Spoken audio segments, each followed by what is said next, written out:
That's right, it's AFEX time, and let's give you a little bit of summary in the last trading week that closed on August the 21st. We saw positive performances across key indicators, starting with the turnover.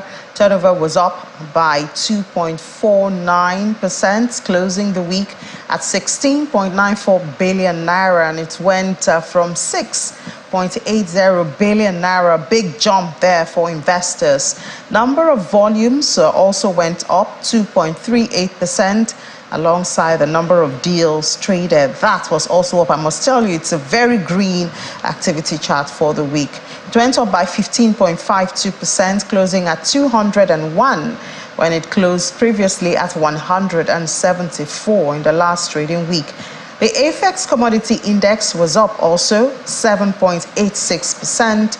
AFEX exports index was up marginally this time, 0.09%, closing the week at 229.25 from 229.05 in the last trading week. A lot of movement there. The volume of contracts traded saw an increase also in volume across maize, soybean, and cashew.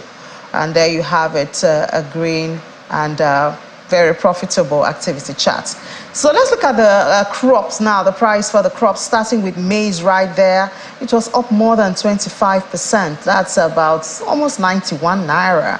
Imagine gaining that in 1 week. And then for paddy rice, also about the same, almost 91 naira to close at 459 naira 9 kobo. So if you had invested in paddy rice, you'd have gotten that.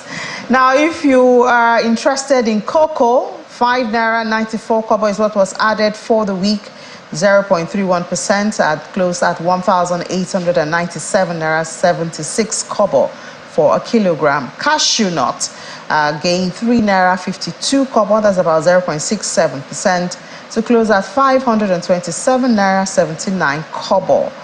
For cashew nut. Soybeans, however, was on the flip side. It dropped 3.49%. That's 13 naira 15 kobo to close at 363 naira 74 kobo for a kilogram. Wheat is unchanged again for the second week, back to back. 440 naira is what it closed with, no change at all. Sesame is also in that group, closed at 1,247 naira 57 kobo, unchanged for the week.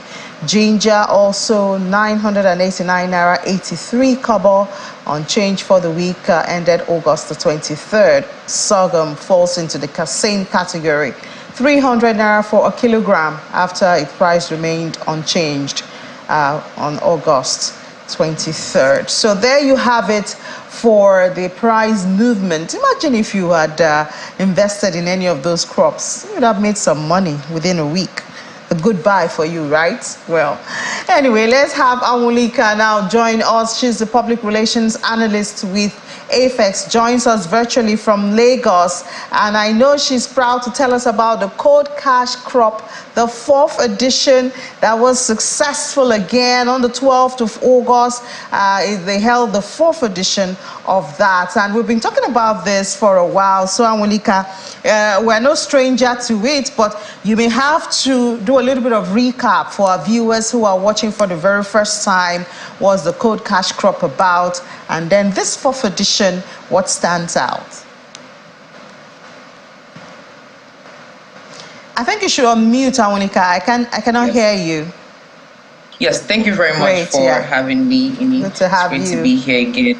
So just like you mentioned, we had the 4th edition of Code Cash Crop, the grand finale, which happened on the 12th of August at Landmark Event Center, Victoria Island. And, you know, the grand finale is sort of like a culmination of everything that we had been working on since the beginning of the year. That is like the Ag Hackathon and the eventual conversations that we had at the grand finale on scaling market-led solutions. Now, speaking to the grand finale, where we saw 6 finalists across Nigeria and Kenya come to compete for a grand total of $18,000, we eventually got 3 winners, yes, 2 from Kenya and 1 from Nigeria. So the winner, that's Farm CI Nigerian Yakubu Temitokwe, worked on the data and extension challenge, and he plans to build an extensive database of agricultural information that can be accessed via mobile USSD app and a WhatsApp chat box. Essentially, what his solution aims to do is to help farmers make better decisions about their crops. Moving on to the first runner-up, which is Nche by the Kenyan Michael Munavu. He worked on the extension challenge, and on his end, his solution focused on providing farmers with information on the best crops to grow in different locations, how to grow them, and also providing these individuals market intelligence and access to markets. And then finally, but not least, the second runner-up, Silo Africa by Elliot Rogers, leveraged Internet of Things to help farmers improve the shelf life of their grains, reduce wastage while pushing women and youth into the aggregation space. So essentially, he is also helping farmers make informed decisions about grain storage, improving yields, reducing food wastage, and all of that. So these were the eventual winners at the grand finale of Code Cash Crop, which was incredibly interesting. Yeah, well, I have to say congratulations to AFEX once again. And I know for our viewers back there, they're going to be like, oh, I missed out of this. But I think AFEX, they're going to have a 5th edition, which Awonika will tell us before we finish this conversation. But first, you've told us about the winners and all of that.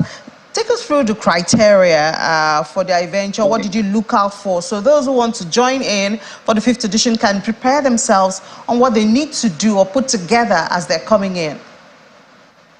Okay, so the themes for each year vary, right? So for this year, we focused on scaling market-led solutions, which was aimed at having conversations and solutions that address the market needs where they are. Right, and so the priority for the judges for the Ag Hackathon was first off judging solutions that were feasible, in the sense that do they match or follow up with the theme that we set out to achieve this year? Can they meet the needs of the market at the point that they are at? And then moving on beyond that was checking for profitability and scalability of these solutions. So after all that was said and done, the 3 guys that I mentioned earlier came out on top. All right. So for you or for AFEX, what are some of the takeaway, the high points from the 4th edition of Code Cash Crop? Okay.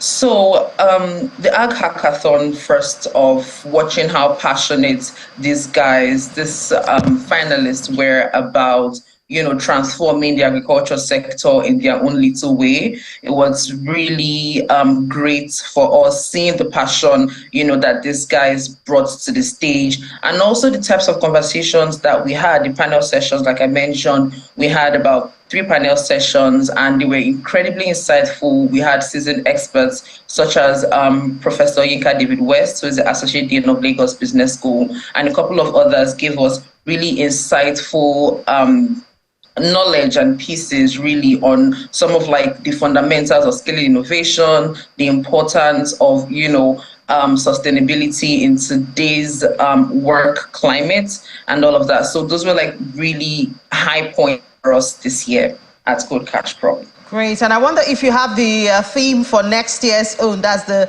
5th edition. Do you have it yet? When is it open? When can people check? How do they go into it? So definitely we're in the ideating phase of next year's Code Cash Crop, right?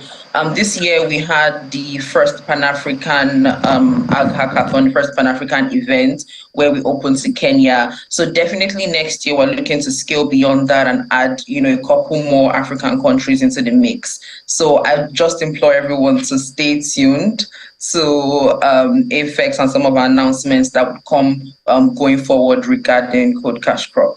Yeah, and I guess they can go to your website and all of that? Definitely at africaexchange.com to stay tuned to more updates on our end. Yeah, but they should also remember that the competition is getting stiffer and stiffer.